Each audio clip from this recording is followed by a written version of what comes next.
이 윤리관이라고 하는 말이 참 귀한 말입니다. 교회에서도 기독교 윤리관이라고 하는 그러한 학문을 신학교에서 특별히 한 전공 분야로 다룰 정도로 그만큼 사람들이 모인 곳에, 하나님 사람들이 모인 곳에 윤리관이 중요한 겁니다. 이 윤자라고 하는 글자는 이 윤이라고 하는 이 다발이라고 하는 의미가 있는 글자와 또 사람 인자를 합성해서 그 글자를 써서 윤리관이라고 그랬습니다. 그래서 사람들이 모인 곳에는 거기에 따르는 법칙이 분명히 있는 것이라, 사람들이 모인 곳에서는 가정이나 사회나 커뮤니티나 직장이나 더 나아가 교회에서는 더욱 하나님께서 우리를 불러 모아주신 그 의미가 무엇인가, 한 개인이나 가정이나 교회나 어떤 사람들이나 하나님 사람, 하나님이 선택하신 사람들은 더욱이 이 세상 사는 가운데에는 하나님의 계획 가운데 또 하나님 약속하시는 가운데에 이 목적의식으로 분명히 살아야 된다는 거죠. 그냥 우리는 천방지축, 흥청망청 사는 존재들이 아니라는 거죠.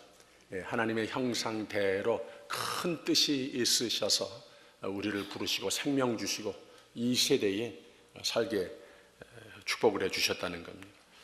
그 목적을 달성하기 위한 삶이 되기 위해서는 부단한 노력이 필요하고 격려가 필요하고, 특히 교회는 하나님에 의한 세우신 목적이 분명히 있는 것인데, 교인들은 하나님이 부탁하시는 일들이 무엇인가 잘 깨달아 멋진 하나님의 뜻에 합당한 교회로 열매가 맺혀져야 하는 겁니다. 이 사도 바울의 서신서를 보게 되면은 사실 복음서의 예수님의 가르치심도 그렇고 더 나아가 구약의 말씀을 보아도 그렇고 아마 반 이상의 진리를 우리가 배우는 것은 사람들과 사람 사이의 그 공동체 생활, 윤리관상에 대한 하나님의 말씀이 자리를 잡고 있습니다. 사도 바울은 특별히 그 7 서신서 중에 아마 한 3분의 2 정도는 교리적인 것을 항상 다루지만 나란히 병렬되어 있는 더 큰 진리를 선포하는데, 이것은 사람들과 사람 사이의 그 윤리관상적인 말씀을 나누었다고 하는 말입니다. 오늘 말씀도 보게 되면은 2장의 나중에 후반을 보았습니다마는 그 뒤에 첫 10절이 먼저 하나님께서 우리를 어떻게 구원하셨는가, 이 교리적인 것, 내가 누구인가, 어떤 생명을 하나님의 어떤 은혜로 말미암아 누리고 있는 것인가, 그래서 하나님의 은혜로 말미암아 어떤 소망을 안고 살고 있는가, 이것을 우선 잘 가르쳐주고 있습니다. 1절에는 너희의 허물과 죄로 죽었던 너희를 살리셨도다 그랬습니다. 하나님의 구원을 선포하고 있습니다. 6절에 가서는 또 함께 일으키사 그리스도 예수 안에서 함께 하늘에 앉히셨도다 그랬습니다. 하나님의 구원을 선포합니다. 그런데 더 나아가서 하나님께서 그냥 구원을 하고 잘 살아라 이렇게 하고 끝나시는 것이 아니라 7절에 가서는 이런 말이 있어요. 구원의 이유를 나타내고 있는데, 이는 그리스도 예수 안에서 우리에게 자비하심으로써 그 은혜의 지극히 풍성함을 오는 여러 세대에 나타내려 하심이니라 그랬습니다. 우리가 그 풍성한 은혜를 누리고 살으라고 하나님께서 축복해 주시고 우리를 은혜로 다가오신 것은 분명한데, 거기에서 그냥 끝나는 것이 아니라 우리의 사는 목적이 분명히 있다고 하는 거예요. 우리를 살려두는, 교회를 세우시는, 축복하시는 그 이유가 분명히 있다고 하는 것을 가르쳐 주시는데, 여러 세대에 하나님의 크신 은혜가 나타나는 삶을 교회의 모습을 보면서 볼 수 있어야 된다는 거예요. 믿는 사람들의 사는 모습을 보면서 볼 수 있어야 한다고 하는 겁니다. 또 하나의 구원의 이유를 말하는데 10절에 가서는 이런 말씀이 있습니다. 우리는 그의 만드신 바라 그리스도 예수 안에서 선한 일을 위하여 지으심을 받은 자니 그랬습니다. 하나님의 은혜가 나타나는, 하나님이 보여지는 이런 삶의 이유로 우리를 구원하여 주셨다, 이렇게 말을 해도 괜찮습니다. 그리고 이제 오늘의 말씀이 나오는데, 하나님께서 나를 그 은혜로 어떤 사람으로 만들어 주셨느냐, 하나님의 선하심의 그 은혜가 풍성함이 나타나는 삶이 그 교회가 되어야 되겠는데, 이것을 조금 더 구체적으로 how to, 그 방법론에 대해서 11절에서 22절까지 가르치고 있습니다. 11절에서 그래서 그러므로 생각하라 그랬습니다. 생각을 깊이 할 줄 아는, 이 사순절 계절이죠. 예수를 더욱 깊이 생각하자 하는데, 이게 무슨 말인가 하면, 하나님께서 예수 안에서 나를 어떤 존재로 이 세대에 어떤 목적의식을 갖고 살게 하셨는가, 이것을 좀 생각하면서 살자, 이것을 좀 생각하면서 가정을 이루자, 이것을 좀 생각하면서 교회를 이루자, 이러한 권면을 하고 있는 말씀이 오늘의 말씀의 내용입니다. 쉽게 말하면 교회가 하여야 할 일들, 교인이, 크리스찬이 하여야 할 일들, 이런 것들을 우리에게 가르쳐주고 있습니다. 세 가지로 우리에게 가르쳐주는데, 제일 먼저 다시 멀리 있던 너희가 그리스도 예수 안에서 그리스도의 피로 가까워졌느니라, 두 가지의 의미로 말을 하고 있는 겁니다. 하나님과 우리가 가까워졌느니라, 도무지 구제불능했던 우리의 모습이었는데 하나님께서 일방적으로 우리에게 성육신하셔서 우리에 있는 모습으로 다가오셔서 우리를 안아 그 놀라운 은혜로 구원하셨다고 하는 거예요. 그런데 그 구원을 우리가 경험하는 삶, 더욱더 완성하는 삶이 무엇이냐? 더 나아가서 그는 우리의 화평이신지라 둘로 하나를 만드사 중간에 막힌 담을 허시고 그랬습니다. 하나님과 나와 사이의 그 담을, 도무지 부술 수 없는 그 담을 부수셨지만, 바로 그 부서진 하나님의 은혜를 생명으로 확신하면서 생명이 넘치는 삶이 되기 위해서는 우리가 서로 공동체를 이루고 있는 그 가운데에 눈에 보이건 안 보이건 은연중에 있는 그 담들을, 장벽들을 부수어야 한다고 하는 겁니다. 그랬을 때에 제일 마지막에 가서는 너희도 성령 안에서 하나님의 거하실 처소가 되기 위하여 예수 안에서 함께 지어져 가느니라 그랬습니다. We're in process, 그 말을 하고 있는 거예요. 다 끝나지 않았다고 하는 겁니다. 이 세상에 사는 가운데 이것을 곧 성화론이라고 말을 하는 거예요. 그래서 우리가 하나님의 은혜로 시작이 되지만 노력하는 가운데에 더욱더 예수님을 각각 닮아가는 가운데에 서로 화목을 이루는 이런 막힌 담들을 많이 헐어가고, 그랬을 때에 화평이 우리의 삶 가운데에 그 윤리관 속에서 보여졌을 때에 하나님께서 기뻐 내 집으로 삼으시는 처소가 될 수 있는 것이고, 우리가 하나님 보시기에 자랑스러워 하시는 그러한 모습으로 성전으로 지어져 가느니라, 이렇게 결론을 맺고 있는 겁니다. 오늘의 말씀은 교회의 의의가 무엇이고, 올바른 교회, 복된 교회가 되기 위해서 성도들이 개인적으로 서로와 함께 교회를 이루면서, 구역을 이루면서 함께 손에 손을 잡고 하나님의 교회의 기둥의 일들을 감당하는 가운데 하여야 할 일들을 말해주고 있는 겁니다. 어떤 배경을 가지고 있는가 하면은, 초대교회는 핵심 문제 중에 하나가 무엇인가 하면은 사람들과 사람 사이에 분열이 문제가 있었습니다. 가장 두드러진 모습이 무엇인가 하면은 다 교회의 예수 그리스도 안에 한 형제가 됐다고 하는 것을 찬송을 할 줄은 아는데, 바로 그 인종적인 문화적인 배경들이 다 각각 다르기 때문에 이 모든 사람들이 본능적으로 그렇듯이 당신과 나와는 차이가 있습니다, 다릅니다, 이런 것이 더 많이 나타나게 된 겁니다. 분열이 생겼습니다. 사도행전에 보게 되면 연속적으로 이 문제가 등장을 하고, 오늘 말씀에서도 또 로마서에서도 갈라디아서에서도 사도 바울의 아까 말씀드렸듯이 반 이상은 이러한 윤리관적인 메시지를 주고 있는데, 그 이유가 무엇인가 하면 반 이상의 문제가 교회에 분열이 있었기 때문에 그렇다는 거예요. 사도 바울은 믿는 사람은 유대인이건 이방인이건 모두 그리스도 안에 있음을 말하고 있는 겁니다. 인종적으로 우리가 다 다른 배경을 안고 왔지만, 우리가 예수 안에서는 이 인종의 차이를 영원토록 초월하는 더 중요한, 내가 누구라고 하는 걸 가르쳐주는 나의 자아성, 이것이 예수 그리스도 안에 한 형제가 됐다고 하는 그거라는 거예요. 내가 크리스찬이 됐다고 하는 것이 내가 유대인의 백그라운드를 가지고 있느냐 또 이방인의 배경을 안고 있는 이것보다 영원토록 더 중요한 이 아이덴티티를 가지고 있기 때문에 주어졌기 때문에 우리가 한 교회를 이룰 수 있는 것이라 이걸 잊지 말자 권면하고 있는 겁니다. 이제는 두 그룹의 사람이 아니라 그리스도 안에서 하나가 됐다고 주장을 합니다. 이것을 바탕 삼아 기독교 윤리관의 한 부분을 이루고 있는 겁니다. 이런 윤리관은 유대인과 이방인 사이만이 아니고 하나님의 교회에 어떤 세대에서나 요새 교회를 이루고 있는 사람들의 배경이 인종적으로 뭐 꼭 그런 차이만 있겠습니까?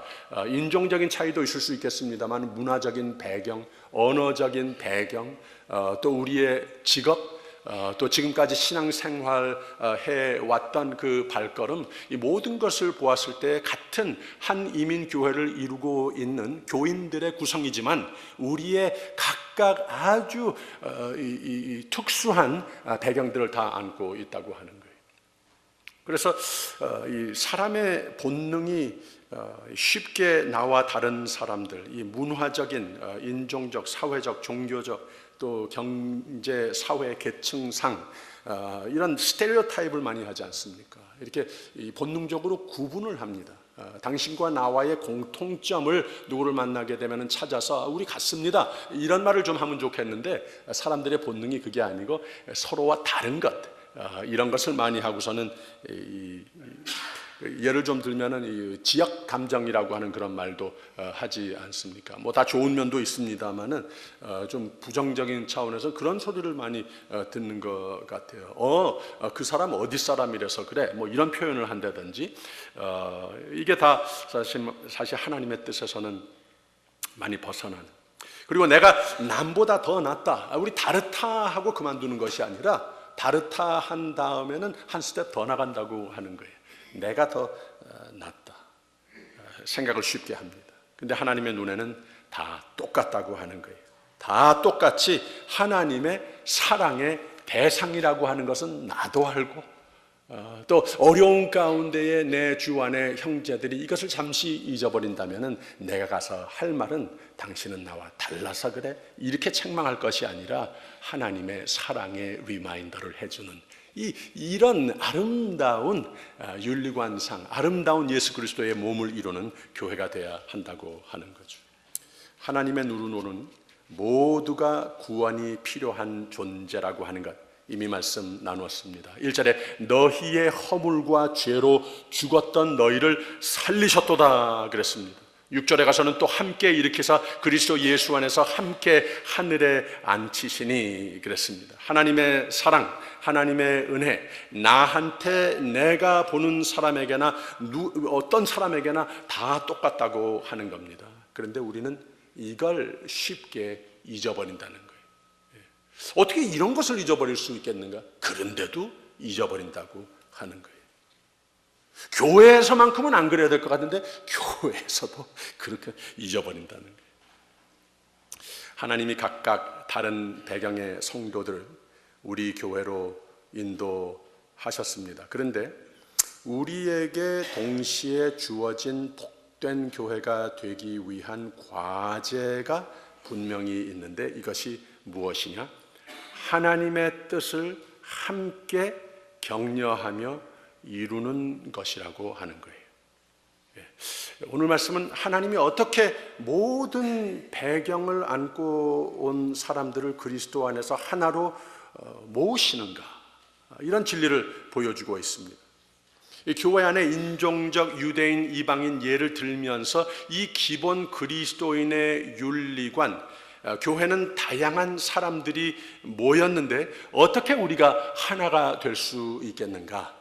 어떻게 그래서 하나님께서 애당초 세우신 그 목적을 다 함께 깨닫고 그 목적을 향하여서 함께 나갈 수 있겠는가?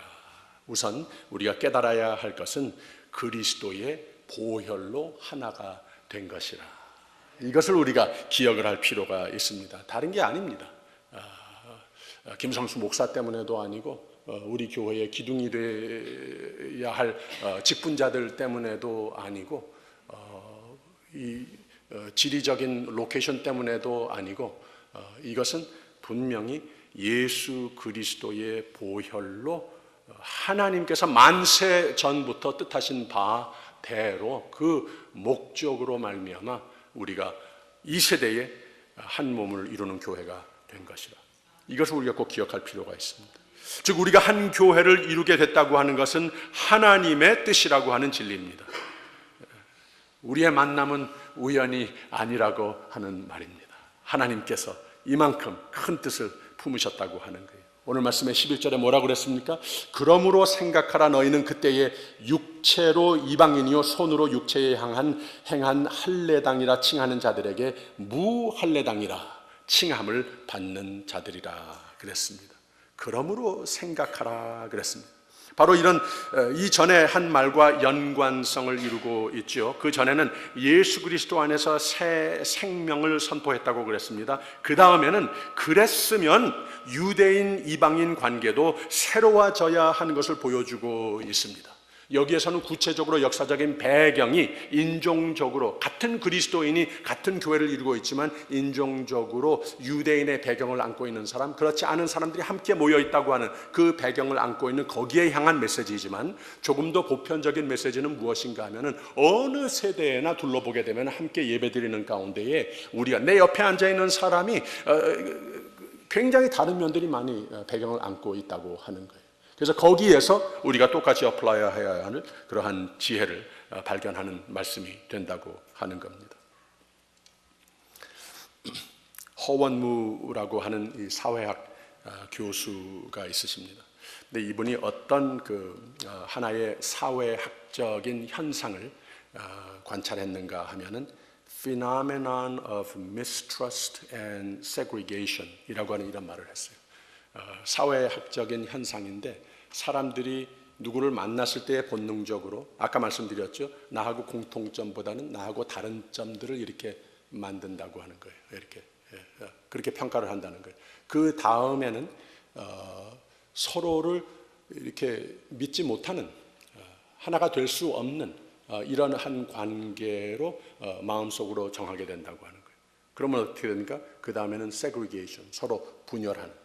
사회에 계속해서 이것을 ghettoizing tendency라고 하는 거예요. 특히 대도시에 많은 문화권에서 많은 사람들이 많은 인구가 그 지리에 가득 모이지 않습니까? 그런데 그 좁은 데에서도 이 게토들이 다 같은 인종들끼리 모여 사는 이러한 현상들을 전 세계의 어느 대도시에나 우리가 볼 수 있는 것, 이것을 그렇게 관찰을 한 겁니다. 이 사람의 본능이라고 하는 거예요. 좀 다르다 생각되면은 갈라선다고 하는 거예요.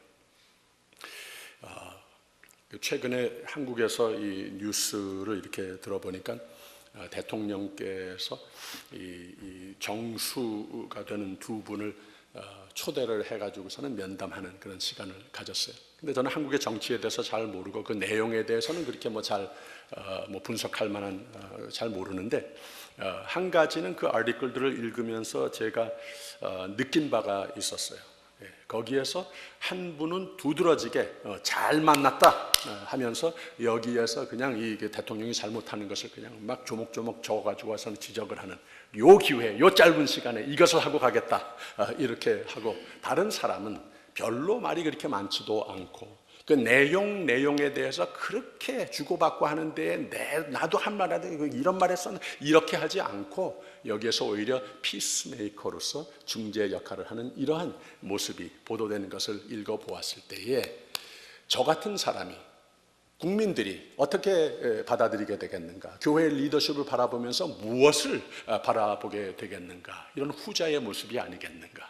항상 도전은 있을 텐데 피스메이커의 모습이 함께 우리가 합력하여서 합세하여서 더욱더 아름다운 리더십을 우리가 이 국민들에게 제공해 주어야 되지 않겠는가. 이러한 마음이 보여졌을 때, 이러한 모습이 보여졌을 때에 그만큼 이런 국가적인 리더십이 좀 더 많이 보여졌으면 좋겠다, 이런 마음이 들더라는 말입니다.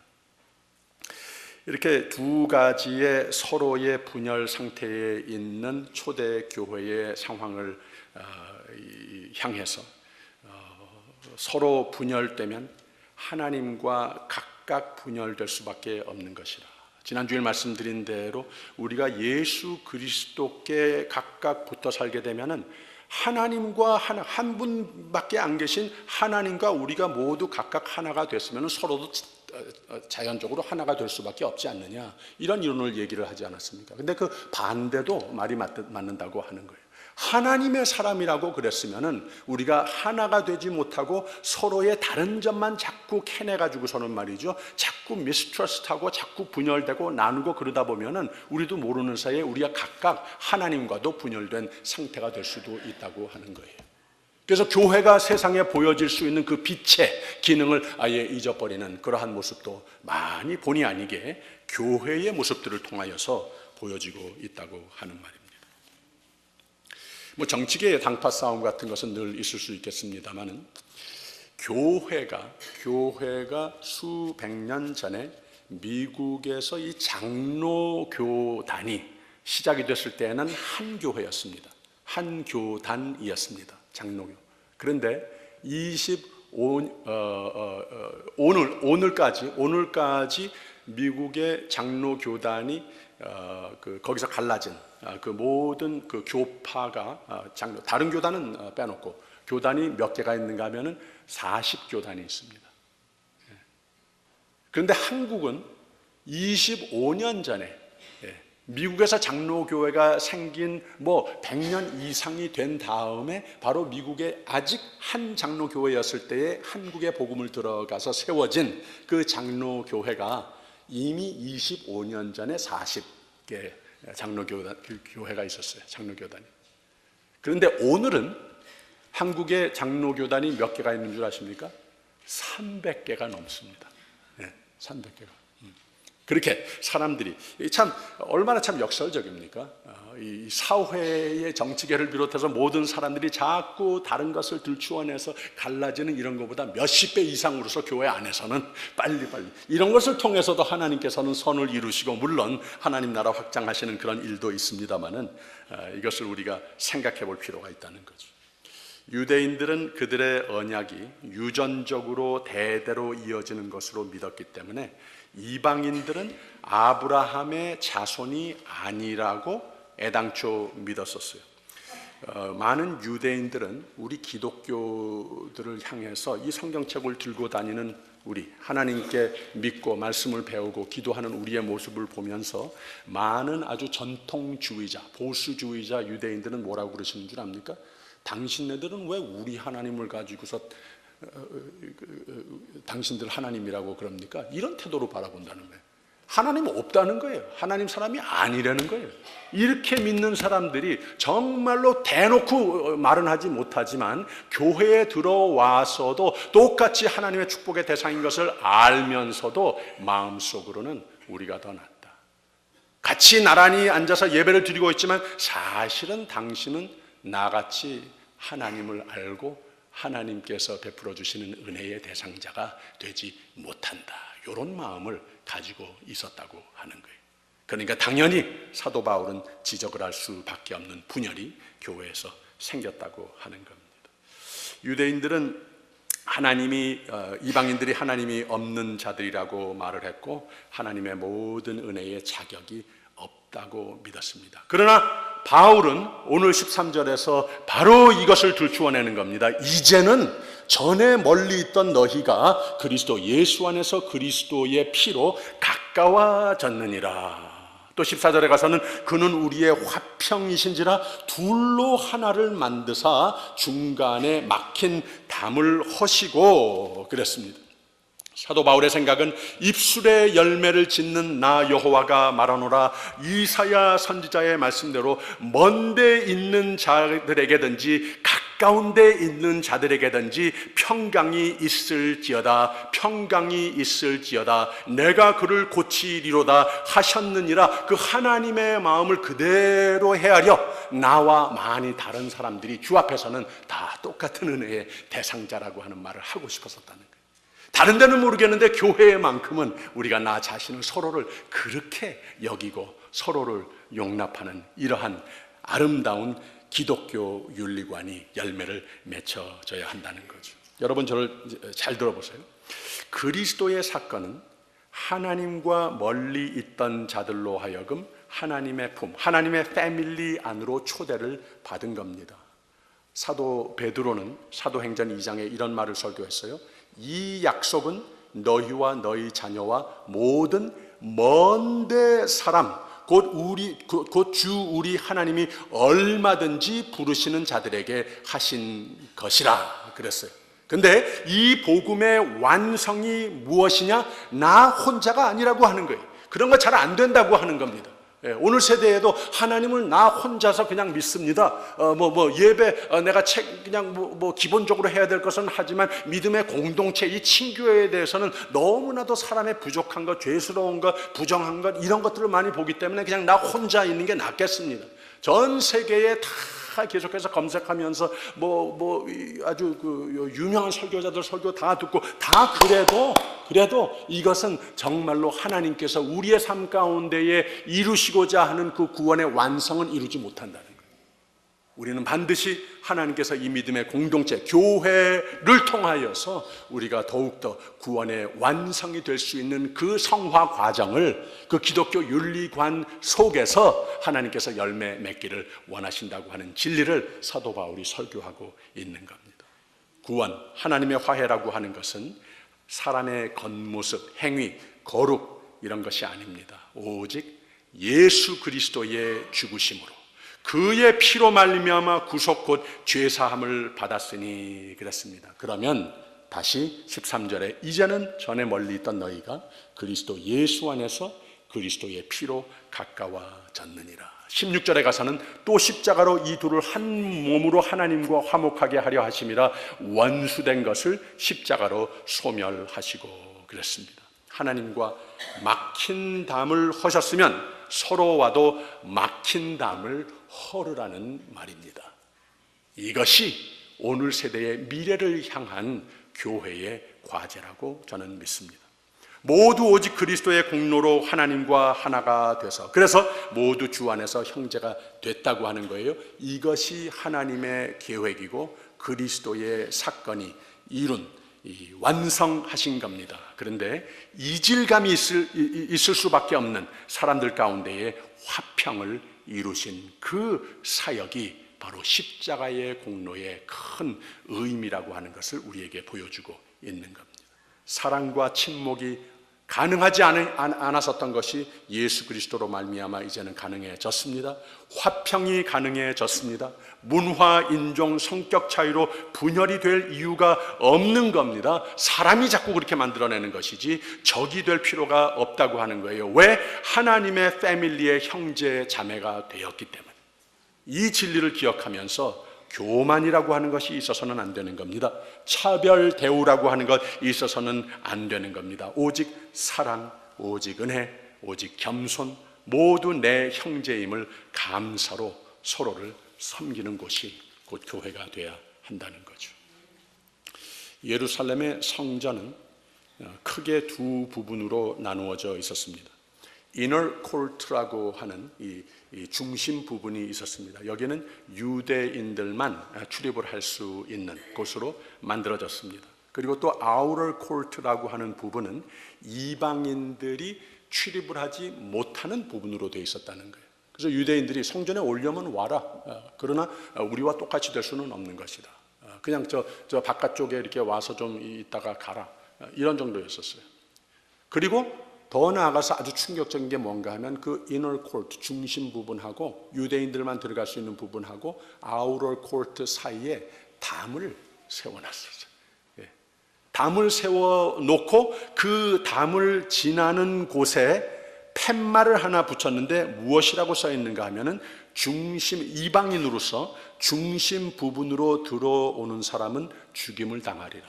성전에 이런 팻말이 붙여져 있더라고 하는 거예요.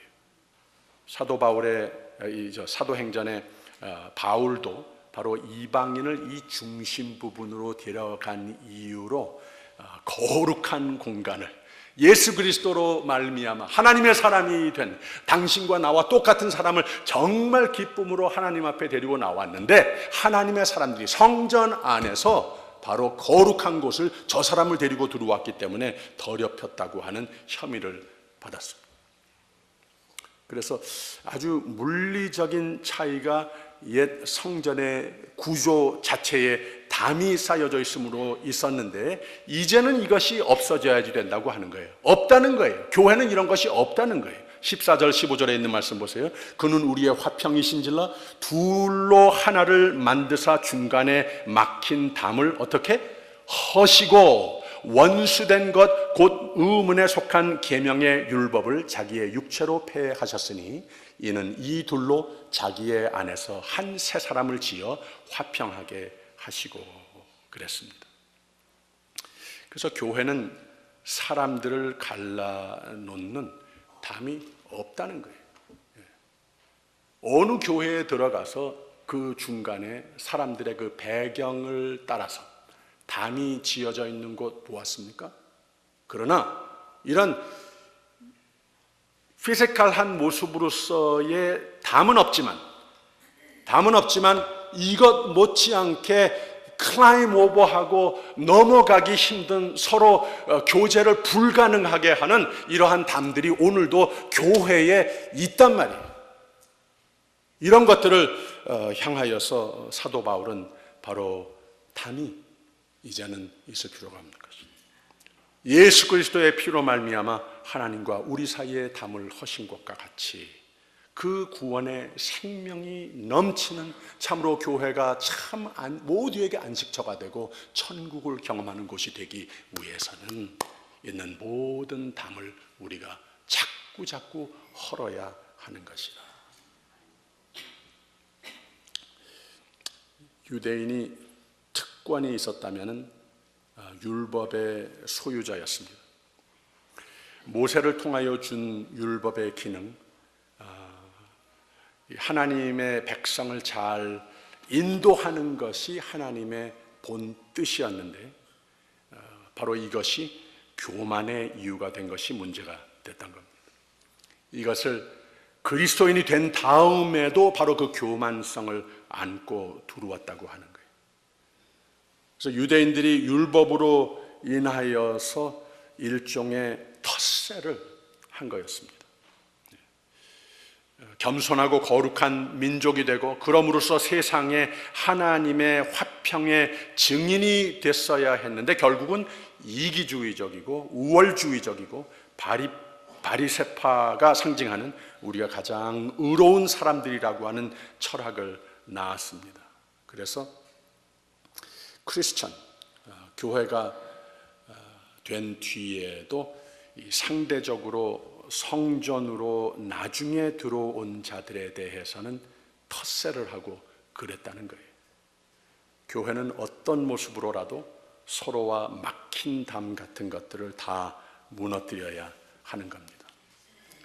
바울은 그래서 교회라 그랬으면 이제는 유대인, 이방인, 한국 사람, 미국 사람, 영어권, 한국어권, 미국에 50년 산 사람, 5년 된 사람, 이런 모든 이 세상에 걸어온 그런 아주 구체적인 경험들, 이런 거 다 중요한 것들이지만 이거보다 영원토록 더 중요한 것은 예수 그리스도 안에서 우리 모두가 크리스찬이 됐다고 하는 것이, 이것이 나의 자아성을, 너의 자아성을 이루는 교회의 기독교 윤리관적인 의식구조가 형성된다면 참으로 하나님께서 기뻐 아름다운 멋진 교회로 축복해 주신다는 거예요. 얼마 전에 몇 사람이 모인 가운데에서 안상민 집사님이 같이 앉아 계셨었는데 누가 이런 얘기 저런 얘기 하다가, 우리 한국 사람들이 그런 얘기 많이 하지 않습니까? 고향이 어디십니까? 이렇게 물어보셨어요. 그러니까 아주 참 재치 있는 멋진 대답을 하셨는데, 저는요 고향이 대한민국입니다, 이렇게 대답을 하셨어요. 피스메이커, 화평케 하는 자.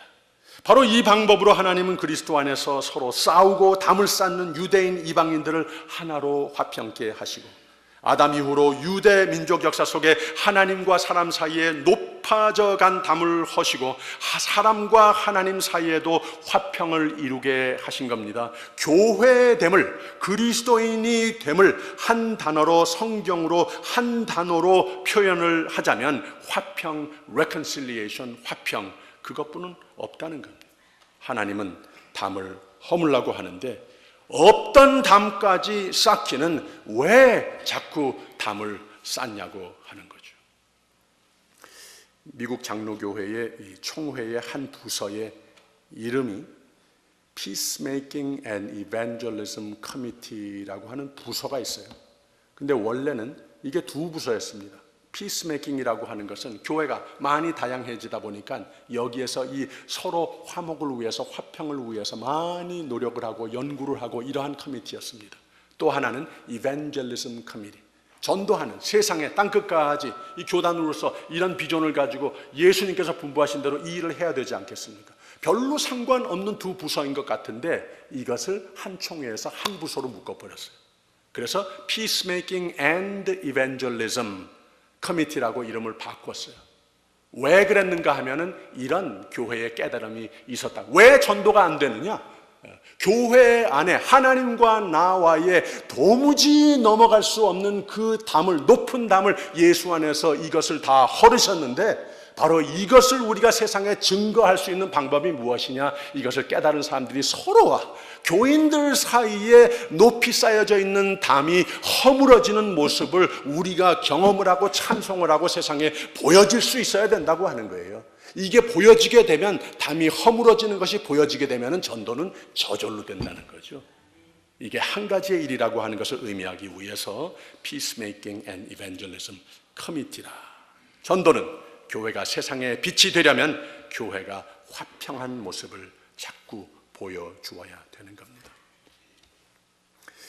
한 달 전에 제 신학교의 교수님 중에서 이 세뮤얼 마펫, 한국 이름은 한국의 그 선교사 출신이시기 때문에 마삼락 교수께서 돌아가셨습니다. 그의 아버지가 되시는 마포 삼열 선교사께서 1890년 한국의 첫 장로교 선교사로 파송을 받았습니다. 1901년에 한국 최초의 신학교를 평양에 세우셨고 아들을 한국에서 낳았는데 그 아들 이름을 똑같이, 영어로는 똑같이 세뮤얼 마펫이라고 짓고 한국 이름으로는 마삼락이라고 정해 주었습니다. 1936년에 일제 신사 참배를 거부하고 미국으로 추방됐습니다. 근데 그 부탁대로 그의 유해는 2006년 한국 땅으로 다시 보내져서 거기에 묻혀졌습니다. 나 한국 사람이라는 거죠. 한국에 대한 사랑이 대단했습니다. 좀 바보스러울 정도로 대단했습니다. 그 아들 마삼락 목사님은 한국에서 고등학교까지 마치고 미국의 위튼 칼리지에서 최우등상을 받으면서 졸업을 하고 프린스턴 신학교에서 목회학을 공부했습니다. 1947년에 다시 한국으로 돌아올 계획으로서 중국에서 가르치다가 1951년에 공산당에 의해서 추방을 당했습니다. 프린스턴 대학교에 와서 강의를 하다가 한국으로 돌아가서 신학교 강의와 이 총장직까지 맡았다가 은퇴 후에는 프린스턴으로 돌아와서 또 가르치셨습니다. 그때 1980년대에 제가 그 아래에서 배웠습니다. 이분은 아시아 기독교 역사의 권위자이시자 산 증인으로서 많은 책을 펴내기도 하고 많은 상을 수상한 중에 한국 정부가 수여하는 국민훈장 모란장을 1981년에 수상하기도 하셨습니다. 이 마삼락 교수님이 한국말도 아주 잘 하셨고 그 아내도, 아이린 아내도 한국말을 잘 하셨습니다. 우리가 수요 예배를 한국식으로 신학교 다니면서 학생들이 예배를 드리곤 했는데 거기에 그 사모님이 항상 오시곤 했었어요. 그래서 같이 한국말로 찬송을 부르고 그러시고 했었는데 지난달에 프린스턴에서 장례식을 했는데 그 사모님 아이린이 남편을 이렇게 기억을 했습니다. 남편은 한국 사람을 정말 사랑했습니다. 자신을 한국 사람이라고 했습니다. 어릴 때 남편은 한국인 유모의 젖을 먹고 자랐습니다. 남편의 심장은 한국 사람이었습니다. 평양에서 성장하면서 남편의 마음은 예수님이 한국 사람을 사랑하시는 마음 그대로이었습니다. 한국 분들을 존경하고 진심으로 사랑했습니다. 한국 사람을 너무 사랑하기에 일제강점기와 한국 전쟁을 통한 한국의 어려움의 이야기들을 들으면서 그 아픔을 몸소 느끼면서 맨날 울었습니다. 총장이 또 나와서 조사를 하는데 이런 말을 했어요. Samuel Moffett was an ambassador of Christ's love, especially for God's people of Korea. 마삼락 목사님은 그야말로 살던 모습이 예수님의 귀한 사랑의 대사 그 자체였습니다. 특별히 하나님의 사람, 한국의 하나님의 사람들을 참몹시 사랑했습니다. 저의 신학교 시절 마삼락 교수님은 겉모습은 찰튼 헤스턴 못지않게 크고 멋지게 생긴 분이었습니다. 그리고 학력, 이런 모든 경력 이미 말씀드렸습니다마는 정말 호화찬란한 그런 분이었다고 하는 거예요. 그런데 그분을 뵙고 배우고 때로는 교제를 하면서 느낀 것이 또 모든 놀라운 개인적, 선교적, 학문적 업적을 남기게 된 가장 큰 자산이 무엇이었는가 하면 좀 바보스러울 정도로의 겸손과 사랑의 인격이었구나 느끼게 됐습니다. 아, 저걸로 하는 거구나. 이 목회라고 하는 것, 정말 예수 그리스도의 복음을 전한다고 하는 것, 저걸로 하는 거구나. 이것을 느끼게 됐습니다. 모든 학생들이 그걸 보았습니다. 근데 바로 그 바보스러운 목회관이, 인생관이 예수님의 인카네이셔널, 그 성육신하신 모습을, 예수님의 바보스러운 모습을 그대로 닮아서 예수님의 구원을 이루신 그 복음의 대사로서의 삶으로 한국 교회 역사의 중요한 한 부분을 이루신 분이라고 하는 말입니다. 어느 세대나 한국이나 미국이나 이민교회나 이런 좀 바보스러운 리더십이 더 많아졌으면 좋겠습니다. 노자는 이 원만한 인간관계를 가르치면서 대지야구라고 하는 말을 했습니다. 큰 지혜를 지닌 자는 어리석은 사람과 같이 보여진다, 이런 뜻입니다.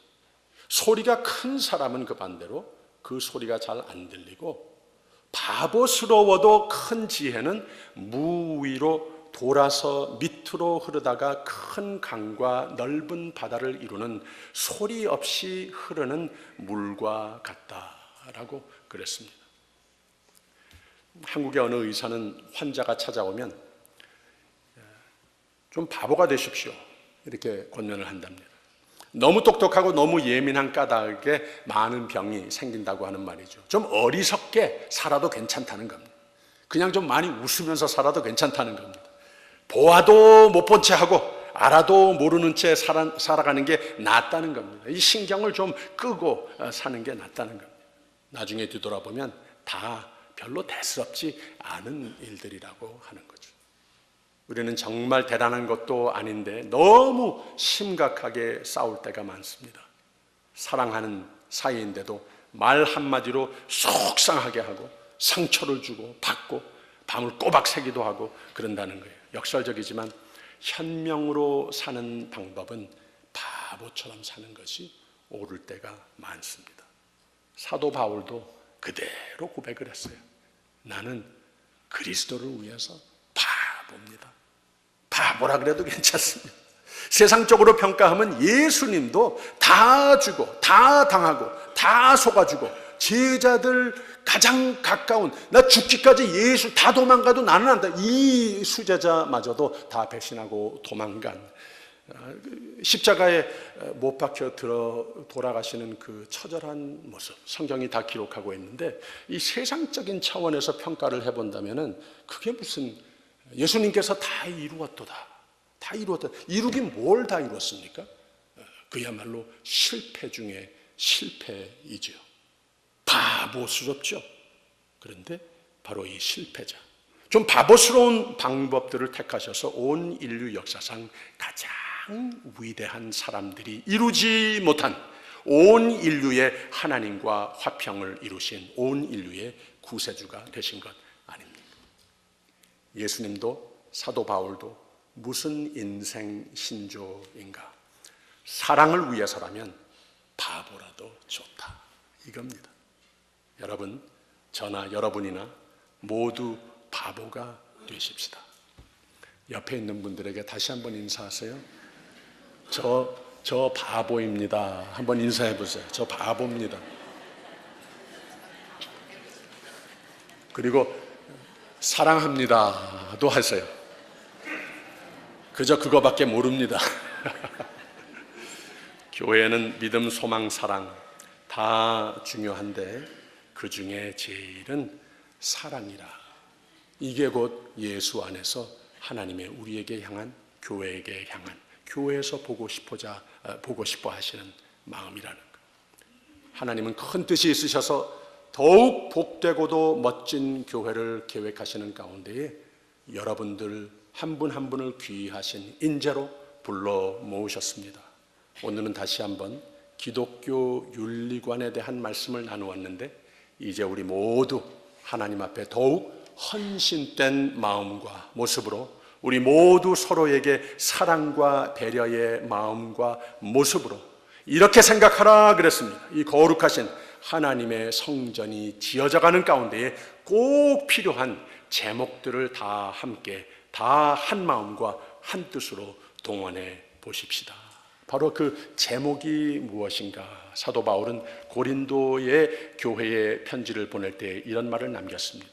사랑은 오래 참고, 사랑은 온유하며, 투기하는 자가 되지 아니하며, 사랑은 자랑하지 아니하며, 교만하지 아니하며, 무례히 행치 아니하며, 사랑은 자기의 유익을 굳지 아니하며, 성내지 아니하며, 악한 것을 생각지 아니하며, 사랑은 불의를 기뻐하지 아니하며 진리와 함께 기뻐하고, 사랑은 모든 것을 참으며, 모든 것을 믿으며, 모든 것을 바라며, 모든 것을 견디느니라. 왜냐? 사랑은 언제까지든지 떨어지지 아니하느니라. 믿음, 소망, 사랑, 이 세 가지는 항상 있을 것인데 그 중에 제일은 사랑이라. 기도하겠습니다. 구제불능했던 우리를 구원하시되 예수 안에서 막힌 담을 허신 놀라운 은혜 감사드립니다. 서로를 향해 담을 쌓기보다는 막힌 담이 있으면 다 허물게 하옵소서. 그래서 교회도 더욱 성전답게 지어져 가고, 교회를 이루는 모든 가정도 하나님 뜻대로 다 잘 되는 은혜로 덮어 주시옵소서. 예수 그리스도 이름으로 기도하옵나이다. 아멘.